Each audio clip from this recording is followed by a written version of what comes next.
Hello guys, welcome back to my YouTube channel. आप देख रहे हैं JS learn India Kranti batch जो 2025 स्टार्ट हो गया।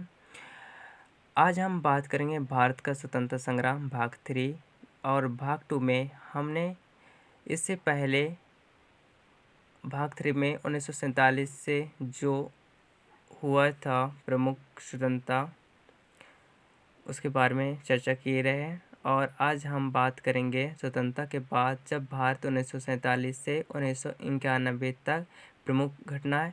लक्ष्य यह है गाइज कि यूपीपीएससी, पीएससी, बैंकिंग जैसी प्रतियोगिताएं परीक्षाओं के लिए विद्यार्थी को स्वतंत्रता के बाद भारत में हुई प्रमुख घटनाओं और नीतियों और सुधारों की जानकारी देना।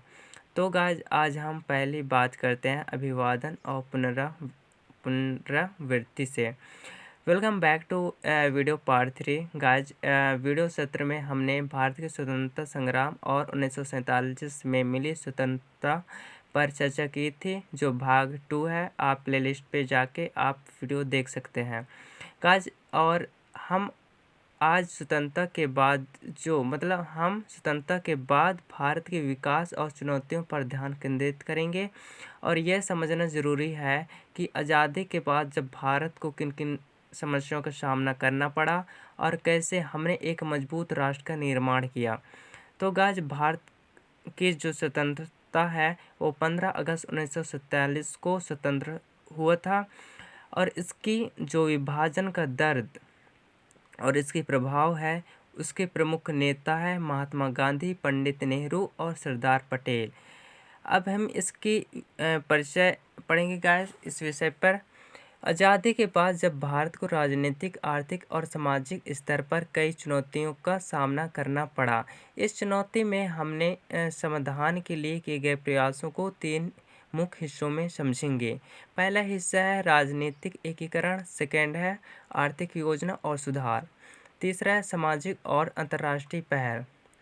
अब तीसरा मुख्य भाग की बात करें तो राजनीतिक एकीकरण और संविधान निर्माण, जो 1947 से 1950 में संविधान का निर्माण हुआ था। संविधान का सभा का गठन डॉक्टर भीमराव अंबेडकर, जो संविधान मसौदा समिति के अध्यक्ष नियुक्त किया गया था, जिसमें 26 जनवरी 1950 को भारत का गणराज्य बना दिया।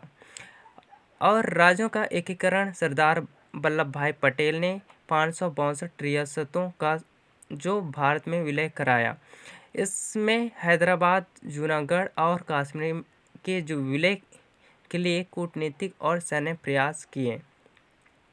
हम सेकंड में बात करेंगे आर्थिक योजना और सुधार, जिसमें पहली पंचवर्षीय योजना चलाया था 1991 से 1956 के बीच। इसका उद्देश्य ये था कि जब कृषि और सिंचाई पर ध्यान केंद्रित करना, और इसमें से हम हरित क्रांति जो 1960 के दशक में जाना था, वो ये था कि कृषि उत्पादन में वृद्धि कैसे करें और इसकी उत्पादन में वृद्धि।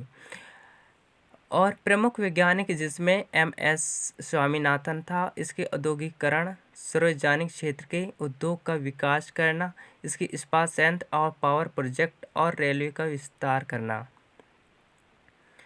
अब थर्ड ये था कि सामाजिक और अंतर्राष्ट्रीय पहल,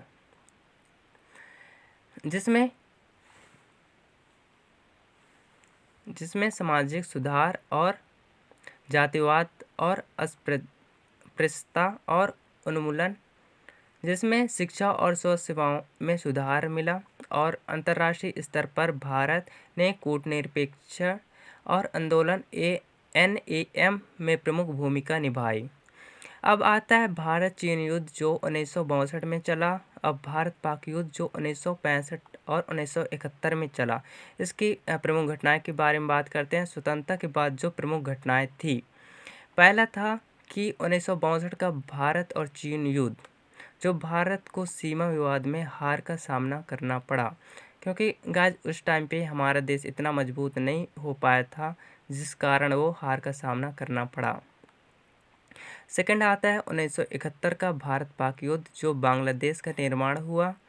गाइस जब इसका निर्माण इसलिए हुआ क्योंकि पाक का हमारे युद्ध दुश्मनी हो चुका, तब ये देश से उस देश जो अप डाउन करते रहे तो हमारे देश के लिए खतरा की एक निशानी बनते जा रहा था, जिस कारण हमारे देश ने सोचा कि बांग्लादेश का एक निर्माण किया जाए। तीसरा आता है 1984 जो ऑपरेशन ब्लू स्टार, जो इंदिरा गांधी की हत्या। पंजाब में आतंकवाद को नियंत्रित करने के लिए एक सैन्य कार्रवाई की। और चौथा बात करते हैं 1991 का आर्थिक सुधार, जिसमें हमने उदारीकरण और निजीकरण और वैश्वीकरण की सुधार किया, जिसमें भूमिका निभाता है डॉक्टर मनमोहन सिंह और नरसिम्हा राव की भूमिका। गाइस इस टॉपिक से रिलेटेड प्रश्न ये था कि यह है कि भारत संविधान कब लागू हुआ, भारत वल्लभ भाई पटेल को कौन सा उपनाम दिया गया, और तीसरा क्वेश्चन यह है कि पहले पंचवर्षीय योजना का मुख्य उद्देश्य क्या था, और चौथा है 1971 के युद्ध का क्या परिणाम हुआ, पांचवा है 1991 के आर्थिक सुधारों का मुख्य उद्देश्य क्या था। ये गाइस सारे टॉपिक्स का आंसर मतलब क्वेश्चन ये है जिससे रिलेटेड आपको यूपीपीएससी, पीएससी, एसएन रेलवे में या बैंकिंग परीक्षाओं जैसे में पूछे जाएंगे।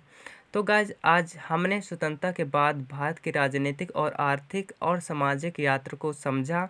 यह समझना जरूरी है कि जब आज़ादी के बाद भी हमारे देश की कई चुनौतियों का सामना किया और एक मजबूत लोकतंत्र और अर्थव्यवस्था का निर्माण किया। होमवर्क आपके लिए यह है गाइस, आप सभी 1947 से 1991 तक की 10 प्रमुख घटनाओं की सूची बनाएं और उनके प्रभावों पर 2-2 पंक्तियां लिखें, और अगले सत्र में हम 1991 के बाद के भारत और आधुनिक युग पर चर्चा करेंगे। प्रेरणा यह है गाइस कि हमारे देश के विकास की यह कहानी हमें यह सिखाती है कि जब मेहनत और एकता से जब किसी भी चुनौती को पार किया जा सकता है, तो आप सभी अपने लक्ष्य के प्रति समर्पित रहें। धन्यवाद और शुभकामनाएं। तो गाइस नोट यह है कि यदि आप इससे और अधिक विस्तृत नोट्स, प्रोजेक्ट या अभ्यास प्रश्नों के साथ चाहते हैं तो कमेंट में ज़रूर बताएं। और अब हम स्टार्ट करेंगे भाग 4 में। हमें 1991 के बाद के भारत और आधुनिक घटनाओं को कवर करेंगे। तो गाइस यदि ये वीडियो पसंद आता है तो प्लीज़ लाइक, शेयर और सब्सक्राइब कीजिए, ताकि आप तक सारे टॉपिक्स वाइज भाग से रिलेटेड आपको नोटिफिकेशन पहुँचे और आपको सबसे पहले ये वीडियो मिले। और गाइड्स इस प्रकार से नोट्स है, आप नोट्स कवर ज़रूर कीजिए। तो गाइस जस्ट लर्न इंडिया को प्लीज़ चैनल को सब्सक्राइब, लाइक, शेयर और शेयर ज़रूर कीजिए। Take care guys.